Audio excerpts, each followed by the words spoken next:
দেখা যায় সিজন চেঞ্জের সময় প্রায় সকল বাচ্চাই ঠান্ডা, জ্বর, সর্দি, কাশি এগুলোতে কিন্তু ভুগতে থাকে।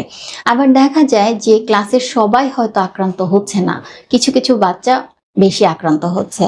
সিজন চেঞ্জ ছাড়াও কিছু কিছু বাচ্চার মধ্যে জ্বর, ঠান্ডা, কাশি এগুলো কিন্তু লেগেই থাকে। কেন?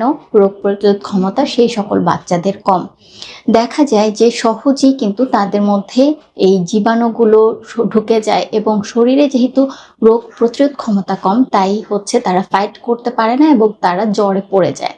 যার কারণে বাচ্চার শারীরিক মানসিক বিকাশটা কিন্তু বাধাগ্রস্ত হয় এবং তাদের নরমাল যেই কার্যকলাপ সেগুলো কিন্তু ক্ষতিগ্রস্ত হয়। অবশ্যই বাচ্চাকে সুষম খাবার দিতে হবে, ভিটামিন মিনারেলসের দিকে অবশ্যই গুরুত্ব দিতে হবে।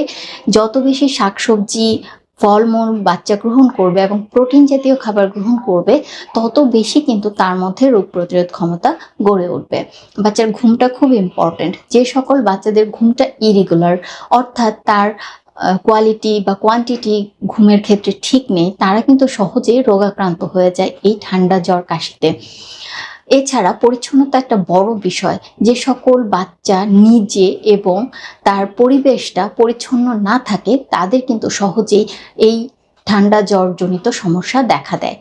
এছাড়া বর্তমান সময়ে দেখা যাচ্ছে যে বাচ্চার যে খাবারটা খাচ্ছে বাইরে থেকে, সেটার জন্যই কিন্তু বাচ্চার রোগ প্রতিরোধ ক্ষমতাটা কমে যাচ্ছে। সেজন্য বাচ্চা বাইরে থেকে যে এই খাবারটা গ্রহণ করছে, সেটার পরিচ্ছন্নতার ব্যাপারেও আপনাদের কিন্তু সচেতন হতে হবে। অর্থাৎ আপনাদের খেয়াল রাখতে হবে আপনার বাচ্চা কোন জায়গা থেকে খাবার গ্রহণ করছে।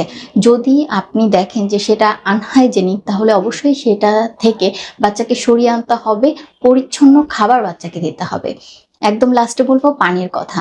দেখা যায় আমরা অনেকেই হয়তো খাবার নিয়ে অনেক বেশি চিন্তা করি, কিন্তু পানির কথা চিন্তা করি না। কিন্তু পানির দিকেও কিন্তু খেয়াল রাখতে হবে। বিশুদ্ধ পানি বাচ্চাকে অবশ্যই গ্রহণ করাতে হবে। কারণ পানির অপর নাম যেরকম জীবন, তেমনি দূষিত পানি কিন্তু মরণেরও কারণ।